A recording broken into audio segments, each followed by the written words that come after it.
Congratulations Brazil.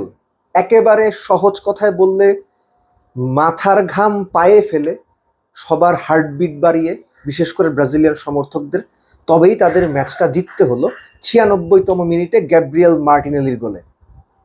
Well done. আর Japan, অনেক ছোটবেলায় Japan একবার বিশ্বকাপ কোয়ালিফাই করতে পারেননি, এরকম লাস্ট মিনিটের একটা গোলে মানে ড্র করেছিল বা হেরে গিয়েছিল, ঠিক মনে নেই, কিন্তু পত্রিকার হেডলাইনটা মনে আছে আমার।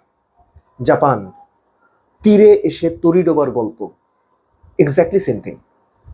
এবং এই যে শেষ দিকে এসে গোল খেয়ে নকআউট থেকে বাদ পড়া, বেলজিয়ামের সাথে এই ঘটনা ঘটেছিল 2018 বিশ্বকাপে। এনিওয়েজ, ব্রাজিল সেকেন্ড হাফে যা খেলেছে, প্রথম হাফে যা খেলেছে, দুটো মেলানো আসলে কষ্ট। শুরু থেকে শুরু করি।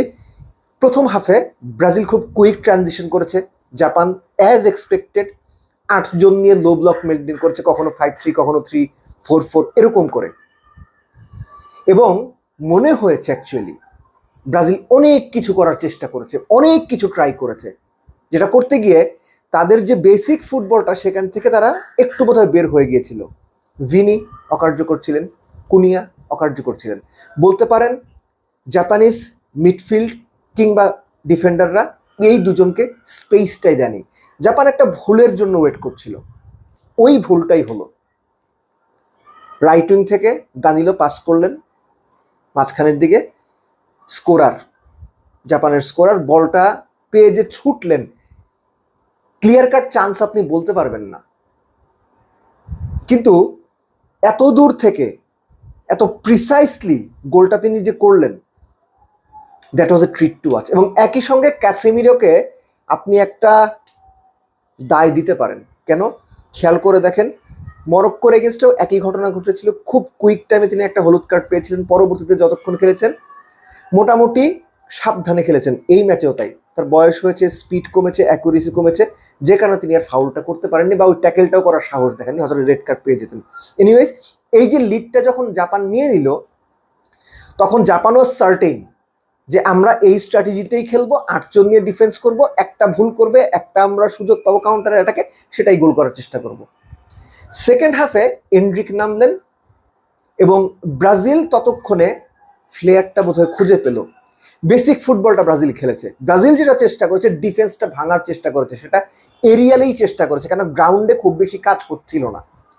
জাপানিজরা খুব দ্রুত ব্লক করে দিচ্ছিল, পেছনের জায়গাগুলো আটকে দিচ্ছিল, কিংবা অল্প জায়গায় খেলার যে সুযোগ ব্রাজিলের সেটা সীমিত করে দিচ্ছিল, যে কারণে ব্রাজিল এরিয়ালি ট্রাই করেছে এবং গোলটা করেছেন। গোলটা করে সাপ মোচন বা দায় মোচন করেছেন ক্যাসেমিরো। ক্যাসেমিরোকে এরকম গোল আমরা বিভিন্ন সময় করতে দেখেছি, সেটা ম্যানচেস্টার ইউনাইটেডের, রিয়াল মাদ্রিদে এবং ব্রাজিলের জার্সিতে 10ম গোল করেছেন। ব্রাজিল যখন ম্যাচে ফিরল 56তম মিনিটে ক্যাসেমিরোর গোলে, এ পর্যন্ত বলে রাখি 1-1 সমতা আসা পর্যন্ত এক্সপেক্টেড গোল ছিল জাপানের লেস দ্যান 0.5, অর্থাৎ অর্ধেক সম্ভাবনা ছিল জাপান গোল করবে। জাপান কিন্তু 1 গোলে লিডে ছিল।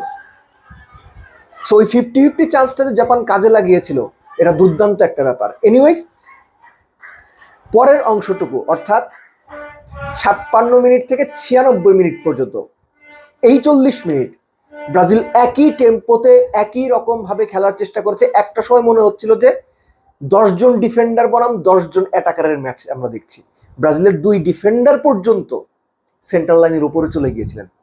ব্রাজিল কোনোভাবেই চায়নি ম্যাচটা এক্সট্রা টাইম কিংবা টাই ব্রেকারে যাক, তারা 90 মিনিটসেই খেলাটা বা নির্ধারিত সময় খেলাটা শেষ করতে চেয়েছে। যেটা আমি একটু আগে বলছিলাম যে ব্রাজিল এরিয়ালি ট্রাই করছিল, কখনো রাইট উইং থেকে, কখনো লেফট উইং থেকে, কখনো মাঝখান থেকে আপনার কোনা বরাবর ক্রস করে সেটা হেডিংয়ের অপরচুনিটি, যেটা কাসেমিরো গোল করেছেন, ওরকম কিছু করার জন্য। তো জাপানিজরাও মোটামুটি ওই সেট আপের সঙ্গে অভ্যস্ত হয়ে গিয়েছিলেন। দেন কামস ব্রুনো গেমারেস, লাস্ট ম্যাচে 2টো অ্যাসিস্ট করেছিলেন। ওই অল্প জায়গার মধ্যে গ্যাব্রিয়েল মার্টিনেলিকে তিনি যে জায়গাটুকু বের করে পাসটা দিলেন, দুর্দান্ত। এবং মার্টিনেলির ফিনিশিং, খুব অল্প সময় পেয়েছেন, ঠিক মতো পাটাও ওঠানোর মতো সময় তার ছিল না, কারণ ডিফেন্ডার একদম গায়ের সঙ্গেই প্রায় লেগেছিল। And that was a clinical finishing. এবং 96তম মিনিটে যখন গোল হয়ে যায়, তখন আসলে আর কোনো ওয়ে ব্যাক থাকে না। ব্রাজিলের টিকে থাকা মানে বিশ্বকাপের ওই vibe, the colour still alive. বাংলাদেশের বিশ্বকাপের রং এখনো অ্যালাইভ। এবং ছোট করে যোগ করে নিন, ভিনিসিয়াস জুনিয়র বারে না লাগলে তিনিও হয়তো একটা রেকর্ডের অধিকারী হতে পারতেন। That was A brilliant try, কিন্তু গোলকিপারের হাতে লেগে যখন বাড়া লাগলো তখন আসলে কিছু করার ছিল না। Then again very well done Brazil.